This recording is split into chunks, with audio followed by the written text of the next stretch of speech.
Interim government যে হচ্ছে এই ব্যাপারে কথা তো হয়েছে, আমরা জানতে পারছি যে ইন্টারিম গভর্নমেন্ট হবে এবং ইউনূস সাহেব প্রধান, এটা তো মোটামুটি সর্বসম্মত, ইউনূস সাহেব প্রধান।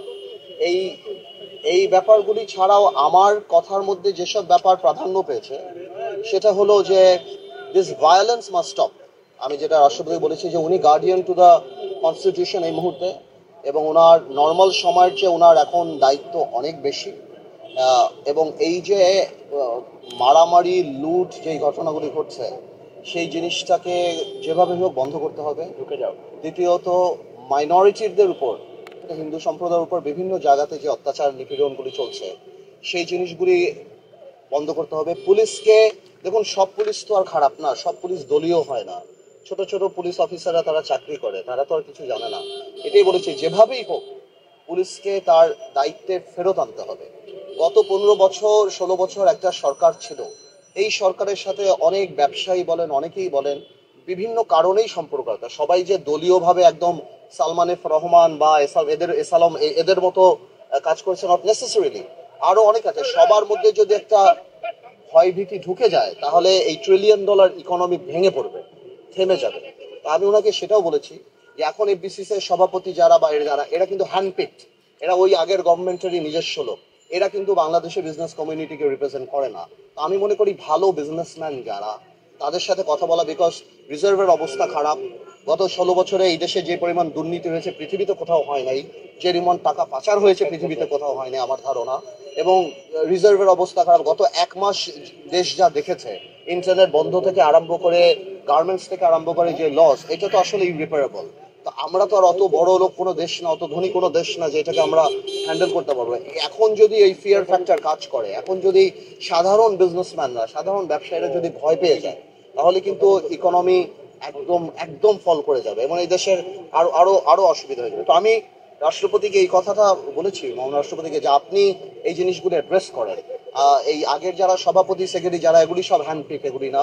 এবং সর্বোপরি ব্যাপারটা হলো যে দেখুন, গণতন্ত্র বলেন যাই বলেন, রাষ্ট্র একটা হিউম্যান বডির মতো, প্রত্যেকটা অঙ্গেরই কাজ করতে হবে।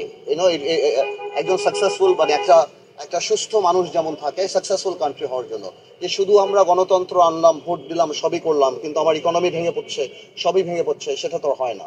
তো এই সব আনুষঙ্গিক যে ব্যাপারগুলি, এগুলি আমি রাষ্ট্রপতিকে বলেছি যে আপনার এখন যেই দায়িত্ব, আপনি যে দায়িত্ব নিতে পারেন নিজ থেকে, সেটা আসলে আপনার নেওয়া উচিত এবং এই কানেক্টিভিটি সাধারণ মানুষের সাথে আপনার ক্রিয়েট করা উচিত। না, আসলে তো আমি আজকের দিনে যদি আমাকে জিজ্ঞেস করেন এই জিনিসটা, আসলে এখন আর এটা ম্যাটার করে না, বিকজ এখন তো ইউনূস সাহেব হয়ে যাচ্ছে। আর বৈষম্য বিরোধী ছাত্র আন্দোলনে যারা ছিলেন ওনারাও তো খুব সিগনিফিকেন্ট কাজ করেছেন। আমরা হয়তো যেটা 17 বছর আন্দোলন করে কাঙ্ক্ষিত লক্ষ্যে পৌঁছাতে পারিনি, ওনারা করেছেন। তো ডেফিনেটলি ওনাদের একটা স্টেক থাকবে, ওনাদের একটা সে থাকবে। আমার বিশ্বাস এটা রাষ্ট্রপতি বলেন বা ইউনূস সাহেব যিনি আসবেন, ওনারা বসে একটা ব্যালেন্স ক্রিয়েট করে ফেলতে পারেন। তো আমার ধারণা ওই জিনিসটা ওভাবেই হোক। বাট আমি মনে করি এর আরেকটা ব্যাপার কথা বলেছিলাম, এটা খুব খুব গুরুত্বপূর্ণ, আমলাদের ব্যাপারটা। হ্যাঁ, আমি বলেছিলাম যে এই 15 বছর চাকরির কারণে অনেক আমলা দেখা গিয়েছে অতি আওয়ামী প্রেমীও ছিল, আবার অনেক প্রফেশনালও ছিল। এখন দেখা যাচ্ছে যে তাদের মধ্যে একটা ভীতি দাঁড়াচ্ছে। তো আমলাদেরকে যদি আপনি এই কমফোর্ট জোনে না আনেন, তাহলে কিন্তু সরকারি অফিস চলবে না এবং কোনো কাজই হবে না। তো আমার কথাগুলি শুধুমাত্র রাষ্ট্র জানি এই 3 মাস 4 মাস যাই হয়, আমরা তো এখনো বলতে পারি না, যে কোনো ধরনের ধাক্কা না খায়, রাষ্ট্রের যেন ইকোনমি না হয়, মানুষের যেন কোনো অসুবিধা না হয়। আমার কথাগুলি বেসিক্যালি তার উপরেই ছিল। আর বাকি যারা আছে, আমরা যখন জেলে ছিলাম তখন তো কথা হয়েছে।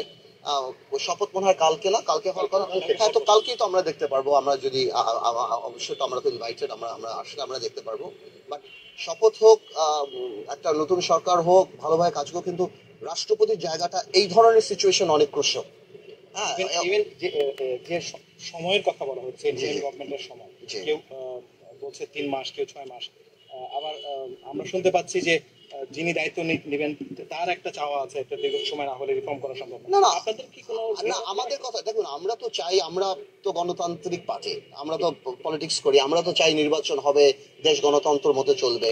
বাট এখন যদি ওনারা ডেফিনেটলি যদি মনে করে এটা 3 মাসের জায়গায় বেশি করতে চায়, বা ভ্যালিড রিজন যে কেন তারা করতে চান, কিসের জন্য করতে চান, কি কি আসবে, এটা আসলে আমার মনে হয় প্রত্যেকটা পলিটিক্যাল বা সিগনিফিকেন্ট পলিটিক্যাল পার্টিদের সাথে কথা বলে যদি ওনারা এটা করেন, আমার মনে হয় এটা বেটার হবে। বাট আমার সাথে এই ব্যাপারে কথা হয় নাই। আমি সবসময় বলেছি যেহেতু এটা মোটামুটি শেপে চলেই আসছে যে তিনি হচ্ছেন, কারা হবেন বা কারা থাকবেন, তো এই ব্যাপারে আমার কথা বলাটা আসলে এখন আর তেমন গুরুত্ব বহন করে না। আনুষঙ্গিক আপনারা ভালো